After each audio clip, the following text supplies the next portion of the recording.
Video like जरूर कर लीजिए और ऐसे वीडियो लगातार फ्री में पाने के लिए चैनल को तुरंत सब्सक्राइब कर लीजिए और बेल आइकन को जरूर टैप कर लीजिए ताकि आगे भी सारे वीडियो आपको मिलते रहे। यूट्यूब में फॉलो करते हैं तो प्लीज ये वाला फ्री टेलीग्राम चैनल जरूर ज्वाइन कर लीजिएगा। सारे नोटिफिकेशन सारे अपडेट यहीं पे आते हैं, ध्यान रखिए।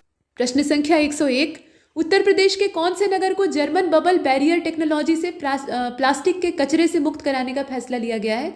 प्रयागराज, गोरखपुर, लखनऊ और वाराणसी में से आप चुनिएगा। देखिए 101 जो है इसका राइट आंसर हो जाएगा इसमें से डी वाला, वाराणसी। प्लास्टिक के कचरे से मुक्त कराने का फैसला लिया गया।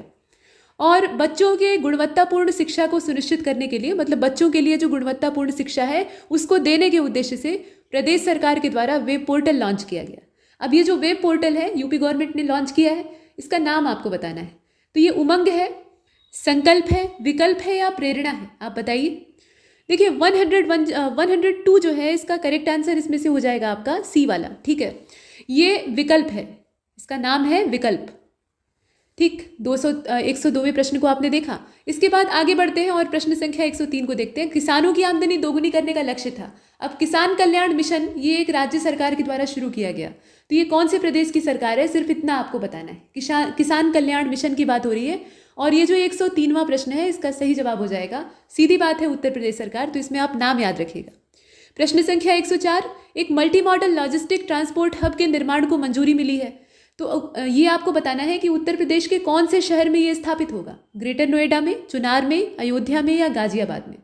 सिर्फ शहर का नाम आपको बताना है और इसका जो सही जवाब है वो इसमें हो जाएगा आपका ए वाला। ये ग्रेटर नोएडा में स्थापित होगा, यहाँ हमने ए को चुना। आगे बढ़ते हैं और प्रश्न संख्या 105 की ओर देखें तो यहाँ पर पूछा गया कि कौन से नगर में पुजारी प्रशिक्षण केंद्र स्थापित करने का फैसला लिया गया है। ये लखनऊ है, कानपुर है, बांदा है कि वाराणसी है, बताइएगा। सही जवाब इसका डी हो जाएगा। 105वें के डी वाले विकल्प को हम चुनेंगे, ये वाराणसी है, ठीक है, पुजारी प्रशिक्षण केंद्र। प्रश्न संख्या 106, उच्च पुरापाषाण काल में हड्डी की बनी मातृदेवी की प्रतिमा कहाँ से प्राप्त हुई है? ये मदर गॉडेस हैं लेकिन इनकी जो मूर्ति है वो बोन से बनी हुई है, हड्डियों से बनी हुई। तो आप बताइए अपर पैलियोलिथिक पीरियड की ये जो मूर्ति है ये कहाँ से प्राप्त हुई है? तो गोदावरी घाटी महाराष्ट्र से, नर्मदा घाटी मध्य प्रदेश से, सोन नदी की घाटी मध्य प्रदेश से या बेलन नदी की घाटी उत्तर प्रदेश से। प्रदेश के साथ नदी घाटियों का नाम दे रखा है और इसमें से हमारा जो सही जवाब है वो इसका डी हो जाएगा। ये बेलन घाटी से मिली हुई है जो कि उत्तर प्रदेश में स्थित है। प्रश्न संख्या 107, यश भारती सम्मान कौन से भारतीय राज्य सरकार के द्वारा, मतलब कौन सी राज्य सरकार के द्वारा दिया जाता है? यश भारती बताएं। यहाँ पंजाब, उत्तर प्रदेश, महाराष्ट्र और उत्तराखंड दिया हुआ है और हमारा जो सही जवाब है वो इसमें से हो जाएगा आपका उत्तर प्रदेश, ठीक है। हमने बी को चुना। प्रश्न संख्या 108, पूछ लिया गया कि कौन सी राज्य सरकार ने 2021 से 2030 के लिए जनसंख्या नियंत्रण पर अपनी नई नीति जारी करने की घोषणा की। अभी पीछे हमने इसी को स्टेटमेंट के रूप में देखा था, यहाँ प्रश्न पूछ लिया गया है और हमारा इसीलिए सही जवाब हो जाएगा। ऐसे प्रश्नों में ज़्यादा फंसने की जरूरत नहीं है, उत्तर प्रदेश सीधा इसका उत्तर। अच्छा, यहाँ पर पूछा गया कि केन बेतवा लिंक परियोजना से लाभान्वित होने वाले उत्तर प्रदेश के कौन कौन से जिले हैं? तो झांसी, बांदा और ललितपुर दिया है। दो नदियों को जोड़ा जाएगा ताकि नदियों के समुचित जल का सही प्रबंधन किया जा सके। जो सूखा प्रभावित या सूखा प्रवण क्षेत्र हैं उन्हें लाभ मिल सके, जहाँ जल से प्रलय मची हुई है वहाँ पे राहत हो सके, तमाम तरह से होता है। लेकिन ये लिंक परियोजनाएं हमेशा सफल नहीं होती। अब आप बताएं। तो 109 जो है इसका सही जवाब हो जाएगा डी। ये तीनों ही जिले इसके पानी और इस परियोजना से लाभ लेने वाले हैं। अब देखें केन बेतवा लिंक परियोजना ये कौन से राज्य से संबंधित है? तो अभी जिले आपने देख रखे हैं तो आप आराम से कर सकते हैं। अब बताइए इसमें, लेकिन पेच ये है कि मध्य प्रदेश भी दिया हुआ है, तो विकल्प इतना आसान नहीं है, इसलिए ध्यान से देखिएगा। और इसीलिए इसमें हमारा सही उत्तर हो जाएगा सी। यूपी तो है ही है, साथ में एमपी भी है, तभी तो ये दोनों जुड़ेंगी और इसीलिए ए और बी दोनों को चुनेंगे, तो हमने सी को चुना। प्रश्न संख्या 111, आइए, उत्तर प्रदेश के 21वें मुख्यमंत्री बताइए। नाम दिया है, सारे ही मुख्यमंत्रियों को आप देख रहे हैं। तो 111वें का सही जवाब हो जाएगा योगी जी। इसमें से हम ए वाले को चुन लेंगे, ठीक है। 111 का ए हो जाएगा। और प्रश्न संख्या 112, यहाँ पूछा गया कि उत्तर प्रदेश सरकार ने झांसी स्टेशन का नाम बदलकर किसके नाम पर रखने का रेल मंत्रालय को प्रस्ताव भेजा है। तो झांसी में किसका नाम जुड़ सकता है बताइए। झांसी के साथ अगर किसी एक व्यक्ति का नाम जोड़ना हो तो आप किसको जोड़ेंगे? क्या आप महात्मा गांधी या सरदार पटेल को जोड़ेंगे? बेशक महान लोग हैं, लेकिन क्या आप झांसी से इन्हें जोड़ेंगे? कभी नहीं। तो इसीलिए 112 का जो सही जवाब है वो लक्ष्मीबाई होगा। झांसी की रानी के अलावा किसका नाम हो सकता है? प्रश्न संख्या 113, 1852 में उत्तर प्रदेश के कौन से स्थान से बुद्धि प्रकाश नाम के पत्र का प्रकाशन प्रारंभ हुआ? तो ये जगह कौन सी है बताइए? बुद्धि प्रकाश ये पत्र का नाम है। तो कानपुर, मेरठ, आगरा और बरेली। और 113वां जो आप देख रहे हैं इसका सही जवाब हो जाएगा इसमें से सी वाला। ठीक है, आगरा। प्रश्न संख्या 114, उत्तर प्रदेश के कौन से खिलाड़ी का संबंध क्रिकेट से नहीं है? क्रिकेट से नहीं है। मोहम्मद कैफ, पीयूष चावला, आनंद शुक्ला और सैयद अली। तो 114 को आपने देखा और इसका जो करेक्ट आंसर है वो इसमें डी हो जाएगा। ठीक है, सैयद अली। प्रश्न संख्या 115, कर्मनाशा नदी के बारे में कुछ कथन दिए हैं, आप विचार कीजिएगा। तो यह नदी बिहार में कैमूर पर्वतमाला से निकलती है। यह नदी उत्तर प्रदेश और बिहार के बीच में बॉर्डर बनाती है। तो अब आप ये बताइए कि कर्मनाशा के बारे में इसमें से कौन सा सही होगा? 115 को देखिएगा और इसका जो सही जवाब है वो इसमें हो जाएगा आपका सी वाला। दोनों सही है कर्मनाशा के बारे में। कर्मनाशा का पानी एकदम गेरुए रंग का होता है। ठीक है, और ये बाढ़ लाने के मामले में भी काफ़ी बदनाम है। हालांकि यहाँ जो दोनों स्टेटमेंट दिए हुए हैं वो सही है। प्रश्न संख्या 116, यहाँ देखिएगा, उत्तर प्रदेश उर्दू एकेडमी की स्थापना कौन से वर्ष में की गई थी? 1968, 70 या 72 या फिर 75? तो 116 को आपने देखा है और सही जवाब इसका क्या हो जाएगा? सी हो जाएगा, है ना। इसमें से हम चुनेंगे 1972 को। उत्तर प्रदेश में पान के उत्पादन के लिए कौन सा जिला जाना जाता है? अभी पीछे आपने देखा था, यहाँ भी फिर वही प्रश्न आ गया है, लेकिन विकल्प थोड़े अलग हैं और हमारा इसमें से सही जवाब होगा इसका डी वाला, महोबा। ठीक है, अगर एक जिले को चुनना हो तो आप महोबा को चुनेंगे। अच्छा, कौन सा ताप विद्युत केंद्र उत्तर प्रदेश में स्थापित नहीं है? तो हरिद्वारगंज लिखा हुआ है, हरदुआगंज है असल में, अनपरा है और कांटी है। ये 3 दिए हुए हैं और कहा गया है कि उपरोक्त सभी। तो 118 जो है इसका सी हो जाएगा। इसमें से कांति जो है वो नहीं है, मतलब कांटी असल में, बाकी जितने हैं वो सभी हैं। तो इसमें से हमने डी को चुना, माफ़ कीजिएगा सी को चुना। 118 का जो करेक्ट आंसर है वो हमारा सी हो जाएगा। ये कांटी ताप विद्युत केंद्र को छोड़कर बाकी दोनों जो है वो यूपी में है। ठीक है, इसके बाद 118 के बाद चलते हैं अगले प्रश्न की ओर, यानी आपका 119। मोहम्मद इलियास का संबंध कौन से खेल से? एथलेटिक्स से इनका संबंध है, वॉलीबॉल से है, बैडमिंटन से है या फिर शूटिंग से है? 119 को आपने देखा, सही जवाब क्या हो जाएगा? इसका बी हो जाएगा। ये वॉलीबॉल से जुड़े हुए हैं तो इनके नाम को आप याद रखिएगा। इसके बाद आप देखिए, शारदा जल विद्युत परियोजना उत्तर प्रदेश के कौन से शहर में स्थित है? तो वनवासा जो है पीलीभीत का, वहां से इसका कनेक्शन है। अनपरा मिर्जापुर से इसका संबंध है। दोहरी घाट आजमगढ़ से इसका संबंध है या मुरादनगर गाजियाबाद से इसका संबंध? बताइएगा शारदा जल विद्युत परियोजना के बारे में। और 120 जो है इसका सही जवाब हो जाएगा इसमें से ए वाला, बनवासा। बनवासा है पीलीभीत का, वहां से कनेक्शन है शारदा जल विद्युत परियोजना का। और 121वें प्रश्न में पूछा गया कि यू राइज क्या है, मतलब यू राइज कहाँ की पहल है, ये आपको बताना है। तो यहाँ सरकारों के नाम दिए हैं, मतलब प्रदेशों के नाम दिए हैं, और फिलहाल इसका जो सही जवाब है वो इसमें हो जाएगा उत्तर प्रदेश की है। यू राइज जो है ये उत्तर प्रदेश की है। अब ये बताइए कि यू राइज असल में है क्या, मतलब इसके अंतर्गत क्या प्रावधान है, ये आपके लिए प्रश्न है। ये जो सीरीज़ है ना 500 क्वेश्चन की, पहली वाली जो इसका पार्ट 1 था और ये पार्ट 2, हो सकता है कि आप इसका कंपाइलेशन देख रहे हो, मतलब दोनों का एक कंपाइल वीडियो देख रहे हो, आप जिस भी रूप में इसे देख रहे हो, लेकिन जो प्रश्न इसमें पूछे गए हैं उसका आंसर आप जब चाहें तब दे सकते हैं। ठीक है, प्रश्न इसमें कई सारे बीच बीच में पूछे गए हैं, तो उन्हें ध्यान से जरा सा देखिएगा, इससे आपकी अच्छी प्रैक्टिस होगी, आप चीज़ों को खोजेंगे और पता लगाएंगे। तो यू राइज को आपने देखा। 122 को देखिए, 12 ज्योतिर्लिंग जो भारत में है भगवान शिव के, उनमें से उत्तर प्रदेश में ज्योतिर्लिंग कितने पाए जाते हैं? तो 122, और सही जवाब हमारा कितना होगा? सिर्फ एक पाया जाता है, और कौन सा है? तो काशी विश्वनाथ, उनके अलावा कौन हो सकता है? उन्हीं के त्रिशूल पर पूरा वाराणसी बसा हुआ है। प्रश्न संख्या 123, उत्तर प्रदेश उर्दू प्रशिक्षण और अनुसंधान केंद्र कहाँ पर स्थित है? आगरा, अलीगढ़, लखनऊ और जौनपुर। तो 123 जो आप देख रहे हैं उसका सही जवाब हो जाएगा इसमें से सी वाला, लखनऊ। ठीक है, लखनऊ। प्रश्न संख्या 124, कौन सा क्षेत्र वायु अपर्दन से सर्वाधिक प्रभावित? तो वही इलाका ज़्यादा प्रभावित होगा जो शुष्क होगा, जहाँ पर सूखापन होगा, नमी की मात्रा कम होगी, मिट्टी आसानी से पाउडर की तरह उड़ती होगी, तो धूल के रूप में उड़कर अपर्दित हो जाएगी। तो अब ऐसी जगह कौन सी हो सकती है? उत्तर प्रदेश का सबसे सूखा इलाका कौन सा होगा? यहाँ आइडिया लगाइएगा। तो ये जो 122वां है, इसका सही जवाब इसमें से क्या होगा बताइए? 122 करेक्ट आंसर इसका ए हो जाएगा इसमें से पहला। और इसके बाद 123वां हम देख रहे थे इस समय, असल में माफ कीजिएगा 124वां और इसमें पूछा गया कि कौन सा वायु अपर्दन से सबसे ज़्यादा प्रभावित है। तो इसका जो 124वें प्रश्न का सही जवाब है वो इसमें होगा आपका बी वाला। ठीक है, इसके बी वाले विकल्प को हम इसलिए चुनेंगे क्योंकि पश्चिमी उत्तर प्रदेश ही सबसे ज़्यादा सूखा है, वहाँ पर शुष्कता ज़्यादा है, तो वहाँ वायु अपर्दन की वजह से, मतलब वायु की वजह से मृदा अपर्दन सर्वाधिक होता है। जहाँ वर्षा ज़्यादा होती है वहाँ पानी से होता है। सबसे ज़्यादा बीओडी जो है वो उत्तर प्रदेश में कहाँ पर मिलती है? पानी की गुणवत्ता को नापने के लिए, पानी में घुलित ऑक्सीजन की मात्रा को जानने समझने के लिए बीओडी एक मापक है। तो आप बताइए कहाँ पर सर्वाधिक होता है? कानपुर से प्रयागराज के बीच में, अर्थात प्रदूषण की मात्रा कहाँ सर्वाधिक है, असल में ये देखना है। या कानपुर से कन्नौज के बीच में, या एटा से कानपुर के बीच में, या मेरठ से लेकर कानपुर तक। तो 125 को आप देख रहे हैं, करेक्ट आंसर क्या होगा इसका? कानपुर से लेकर इलाहाबाद के बीच में, यानी प्रयागराज के बीच में। तो 125 का हमने ए चुना। ठीक, कानपुर से लेकर प्रयागराज के बीच में स्थिति बहुत गड़बड़ है। प्रश्न संख्या 126, श्री वराहगिरी वेंकटगिरी कब से लेकर कब तक उत्तर प्रदेश के राज्यपाल रहे थे?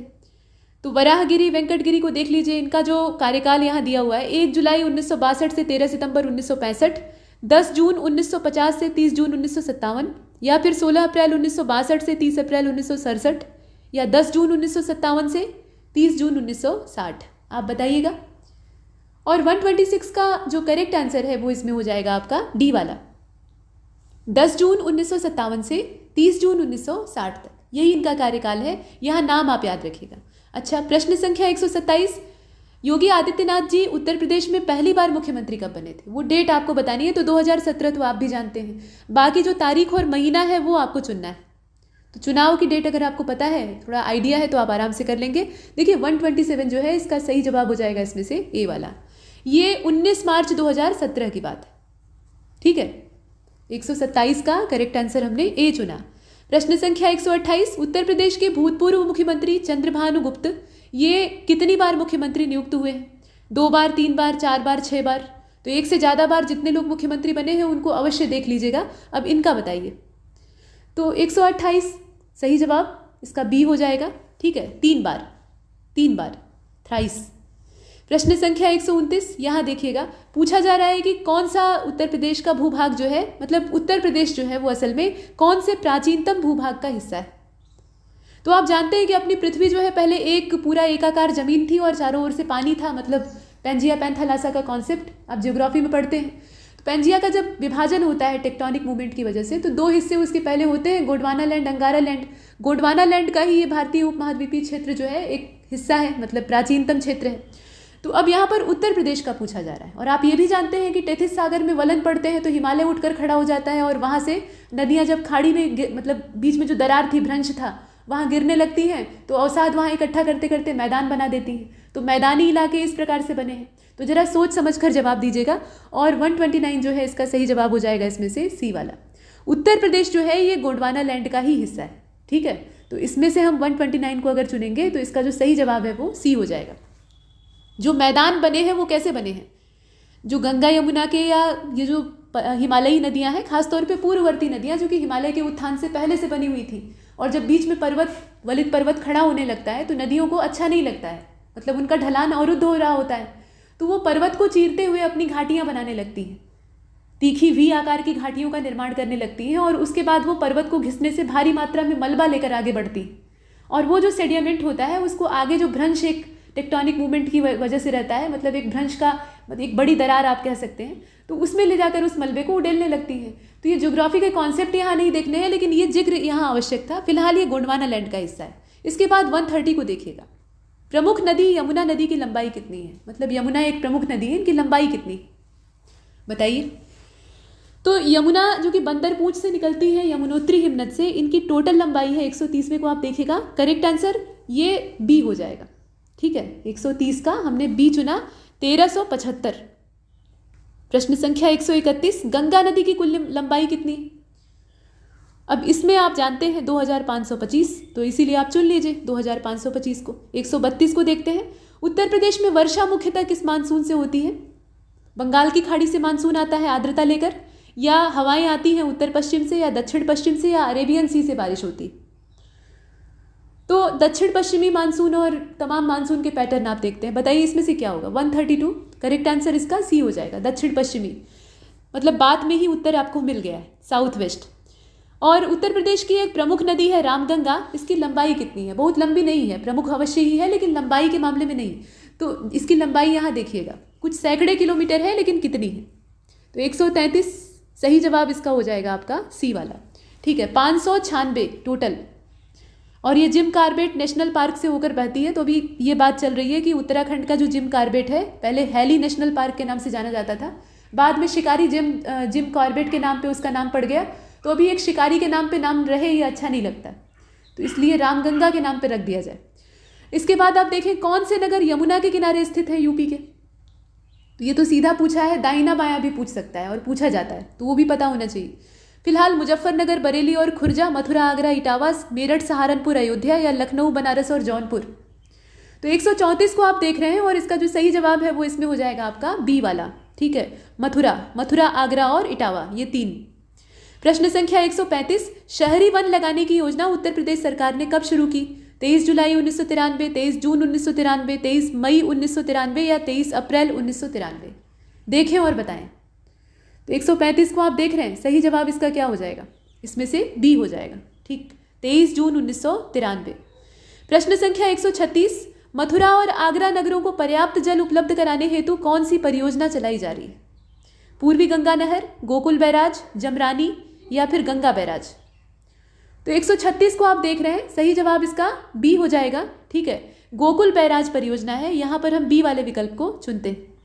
प्रश्न संख्या 137 को देखिएगा, उत्तर प्रदेश के कौन से जिले में थारू जनजाति के लोगों को शिक्षित करने के उद्देश्य से महाविद्यालय स्थापित किया गया है? 137 को आपने देखा और इसका करेक्ट आंसर हो जाएगा इसमें से डी वाला, ये लखीमपुर है। प्रश्न संख्या 138, सोनभद्र जिले के आदिवासियों द्वारा कौन सा नृत्य किया जाता है? देवी, छपेली, पाई डंडा और कर्मा दिया है। 138 का जो सही जवाब है वो इसमें आपका हो जाएगा डी वाला, ये कर्मा नृत्य है। ठीक है, डी को हमने चुना, आगे चलते हैं। प्रश्न संख्या 139, सांस्कृतिक परंपरा में पूरन भगत निम्नलिखित में से क्या है? ये जो पूरन भगत आप देख रहे हैं ये क्या चीज़ है? ये फोक डांस है, डांस और ड्रामा है, या फिर फोक सॉन्ग है, या इसमें से कुछ नहीं है? 139 और 139 का जो सही जवाब है वो इसमें आपका हो जाएगा सी वाला, ये फोक सॉन्ग है यानी लोक संगीत। प्रश्न संख्या 140, उत्तर प्रदेश का निम्नलिखित में से कौन सा चित्रकार मिश्रित चित्रकला शैली से संबंधित है? ये सुमानव है, रामचंद्र शुक्ल है, रणवीर सिंह सक्सेना है या सभी हैं इसमें से? 140 को आप देख रहे हैं, तो 140 का जो करेक्ट आंसर है वो इसमें होगा आपका डी वाला, ये सभी हैं, जितने हैं इनका संबंध मिश्रित चित्रकला शैली से है, कोई एक शैली नहीं है, कई सारी जो स्टाइल्स हैं उनका मिक्सचर है। इसके बाद 141वें प्रश्न को देखिएगा, कौन सा चित्रकार उत्तर प्रदेश से संबंधित है? जगन्नाथ मुरलीधर अहिवादी, कृष्ण चैतन्य भट्ट या दोनों या कोई नहीं?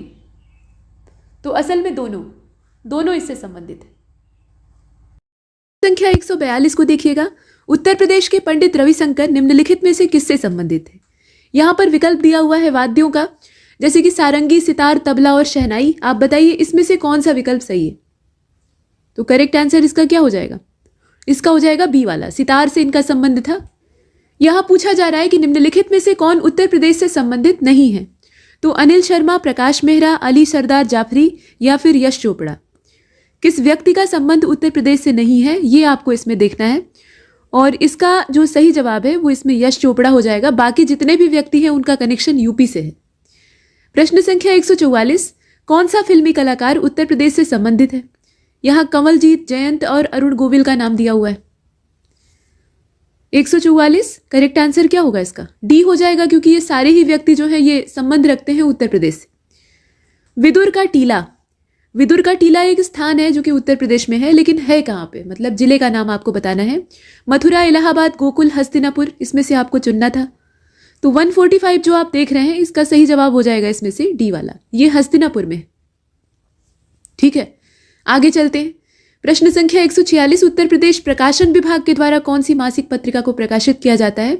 आप बताइए, उत्तर प्रदेश संदेश, उत्तर प्रदेश मासिक, नया दौर या सभी? तो इसका करेक्ट आंसर होगा डी वाला, इसमें जितने हैं सभी। प्रश्न संख्या 157, उत्तर प्रदेश में शिक्षा मित्र योजना को कौन से वर्ष में शुरू किया गया था? बताएं। 2002 से लेकर 2003 वाला जो सत्र था उसमें, या 1999 सन 2000 में, 2001 2002 में, या 2001 में? 147 को आपने देखा और ये जो 147 आप देख रहे हैं, इसका करेक्ट आंसर हो जाएगा इसमें से डी वाला, सन 2000-2001। ठीक है, आगे बढ़ते हैं, प्रश्न संख्या अगले को देखते हैं। और 148 में आपसे पूछा गया कि उत्तर प्रदेश के निम्नलिखित खिलाड़ियों में से किसने अर्जुन पुरस्कार और लक्ष्मण पुरस्कार दोनों प्राप्त किए हैं। तो यहाँ कुछ विकल्प दिए हैं, जैसे कि सुरेश रैना है, मोहम्मद कैफ हैं, आरपी सिंह हैं और भुवनेश्वर कुमार हैं। आप बताएं इसमें से दोनों पुरस्कार के विजेता कौन है। तो प्रश्न संख्या 148 को आपने देखा और इसका जो सही जवाब है वो इसमें बी हो जाएगा। ये मोहम्मद कैफ हैं जिन्होंने कि दोनों पुरस्कारों को प्राप्त किया है। प्रश्न संख्या 149 की बात करते हैं। अर्जुन बांध नहर ये उत्तर प्रदेश को लाभान्वित करती है, लेकिन उत्तर प्रदेश के किस जिले को लाभान्वित करती है ये आपको बताना है। एटा, गोरखपुर, हमीरपुर और इटावा। और 149 जो आप देख रहे हैं, इसका सही जवाब हो जाएगा इसमें से सी वाला। ठीक है, हमीरपुर। प्रश्न संख्या 150, उत्तर प्रदेश में सारनाथ स्थित जो धर्मराजी का स्तूप है, इसका अंतिम जीर्णोद्धार कब हुआ था। ये जो धर्मराजी का स्तूप आप देख रहे हैं, इसका वाराणसी में आपने देखा भी होगा। तो इसका अंतिम जीर्णोद्धार कब हुआ था, वो शताब्दी आपको बतानी है। तो 10वीं शताब्दी, 12वीं, 13वीं या 14वीं, माफ कीजिएगा 11वीं।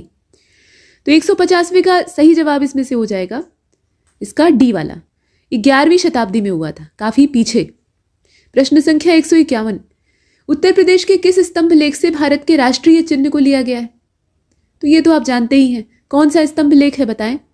तो ये 151 का राइट आंसर क्या होगा। ये सारनाथ का स्तंभ लेख है, अशोक स्तंभ, जिसका कि शीर्ष भाग जो है वो भारत सरकार का एम्बलम है।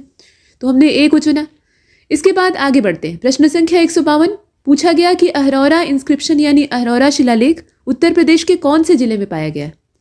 तो अहरौरा नाम से आप अहरौरा बांध को याद कर रहे होंगे, तब भी ये सही है। इसमें आप चुन लीजिए, किसको चुनेंगे। मिर्जापुर, प्रयागराज, अयोध्या और गोरखपुर। सही जवाब इसका मिर्जापुर हो जाएगा। ठीक है, मिर्जापुर। प्रश्न संख्या 153, उत्तर प्रदेश के प्रयागराज स्तंभ लेख को सबसे पहले पढ़ने में सफलता किसको प्राप्त होती है। ये जो इंस्क्रिप्शंस होते हैं, इनकी भाषा को डिकोड करना, इनकी लिपि को समझना, ये इतना आसान नहीं होता है। इसीलिए बहुत गिने चुने पुरातत्वविद होते हैं जो कि ये कर पाते हैं। तो यहाँ पर कुछ नाम दिए हैं, जैसे कि जेम्स फिनेट है, जेम्स प्रिंसेप है, अलबरूनी और जहांगीर। अब 153 का राइट आंसर हो जाएगा इसमें से बी वाला, ये जेम्स प्रिंसेप थे। अशोक के अभिलेखों को पढ़ने के मामले में इनका नाम सबसे ऊपर रखा जाता है। प्रश्न संख्या 154 की बात करें, यहाँ पर कुतुबुद्दीन ऐबक के संदर्भ में यानी मध्यकाल में हम लोग आ गए हैं। तो कुतुबुद्दीन ऐबक ने 1193 में उत्तर प्रदेश के कौन से नगर को मुस्लिम राज्य में मिलाया था। तो ये अलीगढ़, बिजनौर, मेरठ और इलाहाबाद में से कौन सा था। गोरी का गुलाम था कुतुबुद्दीन ऐबक और इसके सभी गुलामों में, दासों में सबसे योग्य था, गोरी का चहेता था। तो यही भारत की कमान संभालता है, मतलब भारत में अपना आक्रमण करता है, कब्जा करता है। तो यहाँ पर आप बताइए कौन सा होगा। प्रश्न संख्या 154, सही जवाब इसका हो जाएगा इसमें से सी वाला, मेरठ। ठीक है, प्रश्न संख्या अगला 155, ये तारीख आप देख रहे हैं 1193, 1191-92 वो तराइन के युद्ध का समय है। पृथ्वीराज चौहान अंतिम स्तंभ थे जो कि ढह जाते हैं, तो उसके बाद इसका रास्ता रोकने वाला कोई बड़ा राजा वैसा बचता नहीं। राजपूत सक्षम अवश्य ही थे, लेकिन आपस में पड़ती नहीं थी। अच्छा, प्रश्न संख्या 155 को हमने देखा। उत्तर प्रदेश का कौन सा व्यक्ति राजनीति से संबंधित नहीं है। यहाँ जो विकल्प दिए हैं उसमें से, तो जोश मलिहाबादी, चौधरी चरण सिंह, आचार्य नरेंद्र देव और सीवाई चिंतामणि। विकल्प इतने आसान है कि बहुत आराम से आप कर लेंगे। और सही जवाब इसका क्या हो जाएगा, मलिहाबादी। इनका संबंध राजनीति से नहीं। यहाँ आपको मिलान करना है। नोएडा, आगरा, मुरादाबाद और वाराणसी दिया है, और यहाँ पर कुछ प्रमुख निर्यातक जोन, मतलब ये किस चीज़ का निर्यात करने में सक्षम है, ये आपको इसमें मिलान करना है। तो match the major exporting zone of the state declared by the government of Uttar Pradesh. तो यहाँ ध्यान से देखिए और मिलान करिए। देखिए 156 का जो सही कोड या सही मैचिंग होगा वो इसमें ए वाला होना चाहिए, यानी ये पहले से मिला हुआ है। नोएडा को आप मिला लीजिए इलेक्ट्रॉनिक्स से, आगरा को संगमरमर से, मुरादाबाद को कलात्मक आभूषण से, और रेशम से वाराणसी का मेल हो जाएगा। आगे चलते हैं, 157 को देखते हैं। द ऑपरेशन ग्रीन परियोजना, द ऑपरेशन ग्रीन परियोजना, इसका उत्तर प्रदेश में शुभारंभ हुआ, लेकिन कब हुआ ये आपको बताना है। 1952, 95, 2001, 2005। और 157 को आप देख रहे हैं, इसका जो सही जवाब है वो इसमें से हो जाएगा आपका सी वाला, 2001 में। प्रश्न संख्या 158, मूल्यवर्धित कर यानी value added tax Uttar Pradesh में कब से लागू हुआ। अभी जस्ट पीछे हमने कुछ प्रश्नों पीछे इस प्रश्न को देखा है।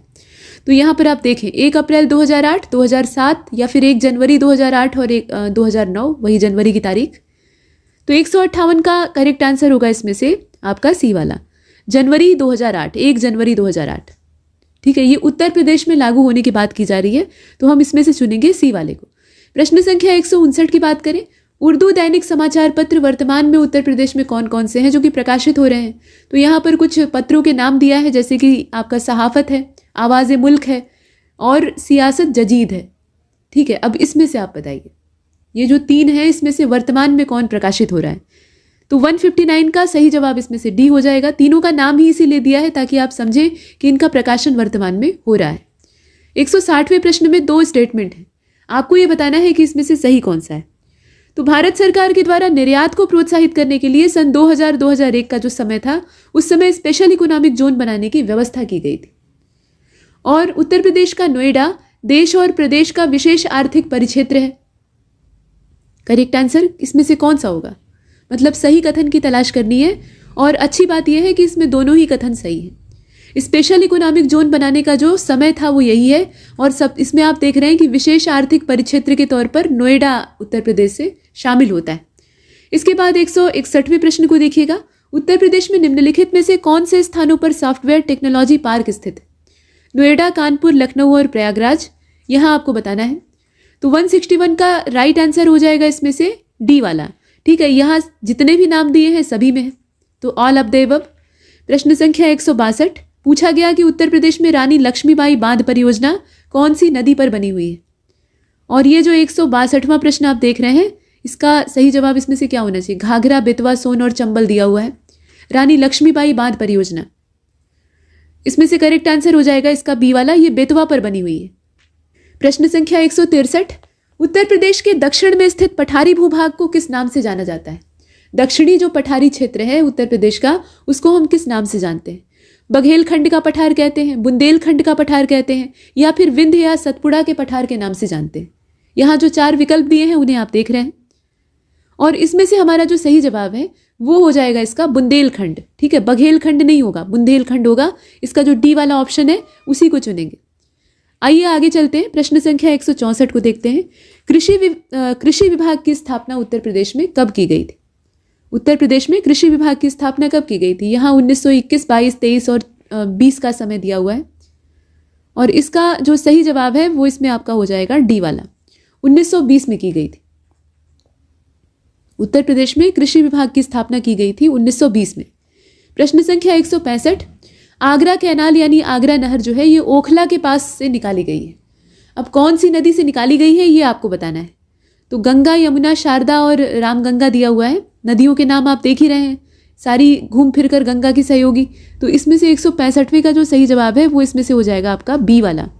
ठीक है, ये नहर जो है ये यमुना से निकाली गई है। वैसे भी आगरा कैनाल से आप यमुना को आराम से कनेक्ट कर सकते थे, तो इसमें से हम बी वाले को जोड़ लेते हैं, मतलब लगा लेते हैं।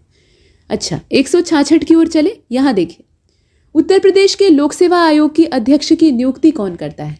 उत्तर प्रदेश लोक सेवा आयोग के अध्यक्ष की नियुक्ति कौन करता है? राष्ट्रपति करते हैं, चीफ मिनिस्टर करते हैं यानी मुख्यमंत्री, या फिर प्रधानमंत्री के द्वारा होती है, या राज्यपाल करते हैं? ये अधिकार किसके पास होता है? तो इसका सही जवाब इसमें से क्या होना चाहिए बताइए? सही जवाब हो जाएगा इसका डी वाला, राज्यपाल, गवर्नर। इसके बाद 167 की बात करें, उत्तर प्रदेश के राजकीय संग्रहालय मथुरा की स्थापना कब हुई थी? यहाँ पर देखिए राजकीय संग्रहालय की लोकेशन आपको बता दिया है, समय पूछ रहा है 1874, 1810, 1857 या 1975। और 167 का राइट आंसर इसमें से ए हो जाएगा, 1874। ठीक है, इस समय हुई थी। मेरठ जिले में कौन सा अभयारण्य है बताइए? नाम आप देख ही रहे हैं, महावीर स्वामी अभयारण्य है, रानीपुर है, नवाबगंज है और हस्तिनापुर है। और इसका सही जवाब इसमें से क्या हो जाएगा? हस्तिनापुर है ना। बाकी जितने क्षेत्र हैं वो मेरठ से संबंधित नहीं है। प्रश्न संख्या 169, उत्तर प्रदेश में पहला अंग्रेजी दैनिक समाचार पत्र जो था लीडर जो है ये अंग्रेजी भाषा का दैनिक समाचार पत्र था, इसके प्रकाशक कौन थे? ये भी बहुत ही आसान प्रश्न है। पंडित मदन मोहन मालवीय, महात्मा गांधी, राजेंद्र प्रसाद और केशव दास दिया हुआ है। और ये जो 169 है इसका राइट आंसर क्या होगा? मालवीय जी थे। लीडर से आप मालवीय जी का वैसे भी इतिहास में हजारों बार पढ़ते।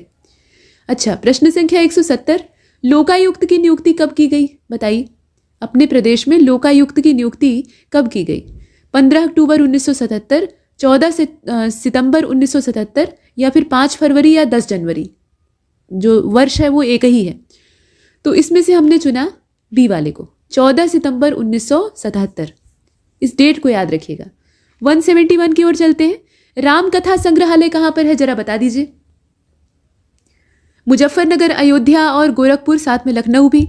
तो इसका करेक्ट आंसर क्या होना चाहिए? अयोध्या होना चाहिए। भगवान राम से आप अयोध्या को सीधे जोड़ सकते हैं। नौचंदी मेला कहाँ लगता है और कहाँ लगेगा? 1 महीने तक चलता है, मेरठ का सबसे प्रसिद्ध मेला है। और यहाँ देखिए प्रश्न संख्या 173 पूछा गया कि कौन सा स्थान चित्रकूट में नहीं है? तो जानकी कुंड, चरण पादुका, तपोवन और कामदगिरी। 173 और हमारा सही जवाब इसमें से हो जाएगा आपका इसका सी वाला, ठीक है। यहाँ जो तपोवन लिखा हुआ है ये असल में आपका चित्रकूट में नहीं है। चित्रकूट में जितने हैं उन्हीं को सिर्फ इसमें वर्गीकृत करना था, तो हमने सी को बाहर कर दिया। इसके बाद चले 174वें की ओर। यहाँ देखिए प्रसिद्ध संगीतज्ञ स्वामी हरिदास कौन से मुगल शासक के समकालीन थे? बस आपको यही बताना है। तो अकबर, औरंगजेब, शाहजहां और बाबर। आप जानते हैं कि तानसेन और बैजू बावरा ये दोनों ही स्वामी हरिदास के शिष्य थे। और तानसेन का कनेक्शन किससे है आप आराम से जोड़ सकते हैं, और इसीलिए 174 का जो राइट आंसर है वो इसमें ए हो जाएगा। तानसेन एक बार राग अलाप रहे थे और अकबर उनकी तारीफ पर तारीफ किए जा रहे थे। तो तानसेन कहते हैं कि कितना भी अच्छा आप मेरे रागों को सुन लीजिए, लेकिन मैं अपने गुरुदेव की बराबरी नहीं कर सकता। मेरे गुरु हैं स्वामी हरिदास जी और मैं उनके जैसा नहीं गा सकता। तो वहाँ पर फर्क था गुलामी के संगीत और आज़ादी के संगीत का। मतलब स्वामी हरिदास के कंठ से निकलने वाला जो संगीत होता था वो आत्मा का संगीत होता था। वो किसी के आदेश पर नहीं गाते थे कि अकबर ने ऑर्डर दिया कि तानसेन गाओ। वो उस तरह से रिकॉर्डर की तरह बजने वाले नहीं थे, और यही वजह थी कि उनका संगीत विशुद्ध था। तो कुल मिलाकर ये कहानी है। यहाँ हम ए वाले को चुनते हैं और आगे चलते हैं 175 को देखते हैं। यहाँ देखिए प्रसिद्ध दशावतार मंदिर, ठीक है, भगवान विष्णु के 10 अवतार। तो ये दशावतार मंदिर उत्तर प्रदेश में कहाँ पर है? 175 का राइट आंसर हो जाएगा इसमें से ए वाला, ये देवघर में है, मतलब देवगढ़।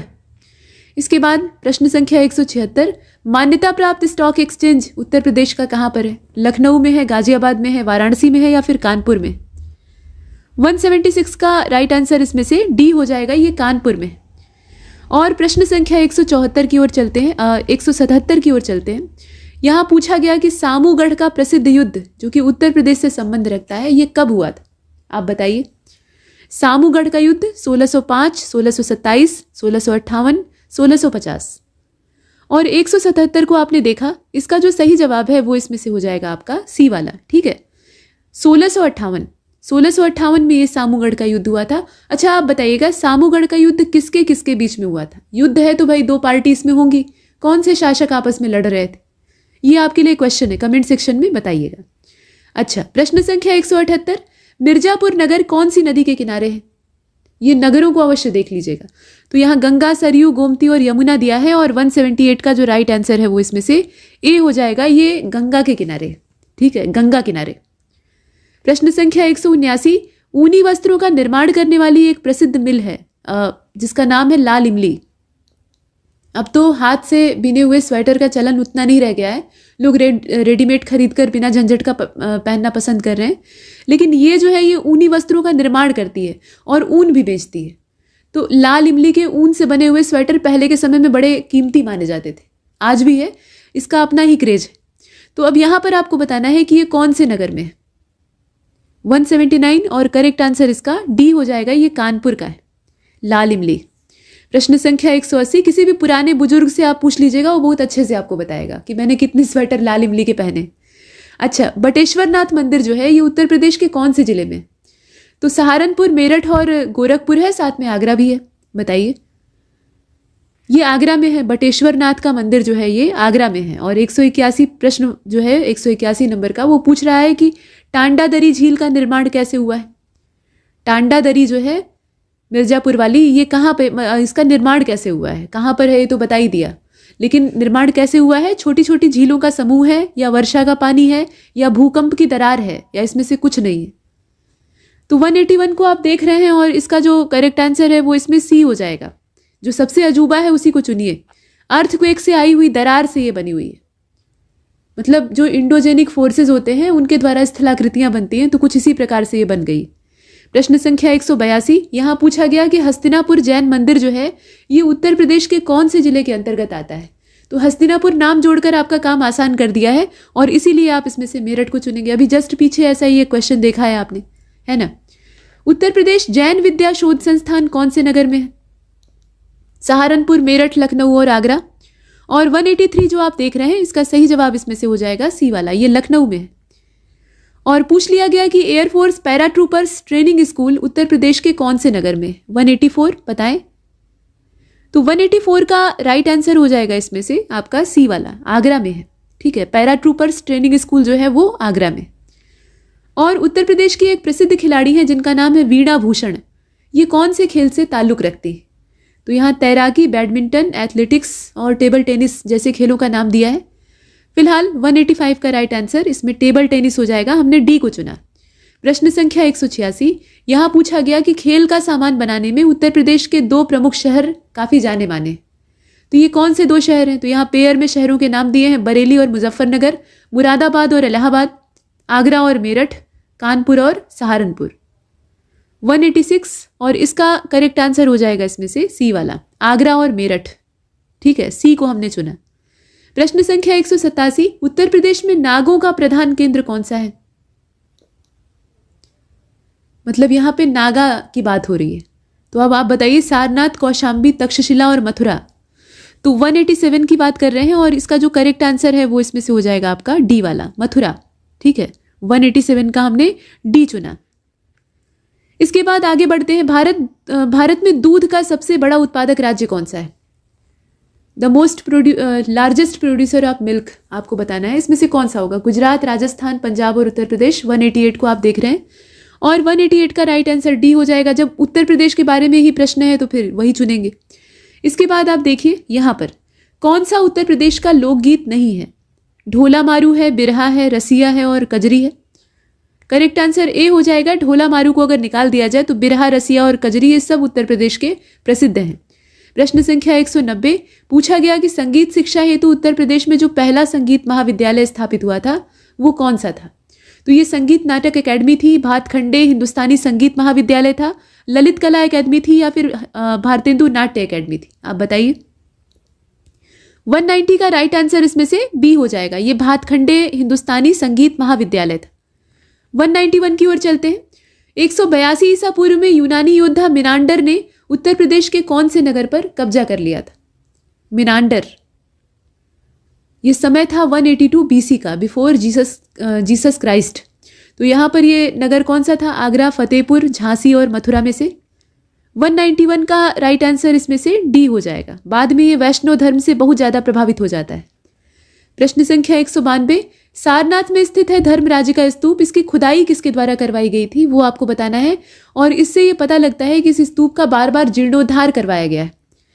तो जीर्णोद्धार कितनी बार और कब आखिरी बार करवाया गया था ये हमने पीछे देखा है, लेकिन किसके द्वारा इसका उत्खनन करवाया गया था, एक्सकेवेशन करवाया गया था, वो बताइए।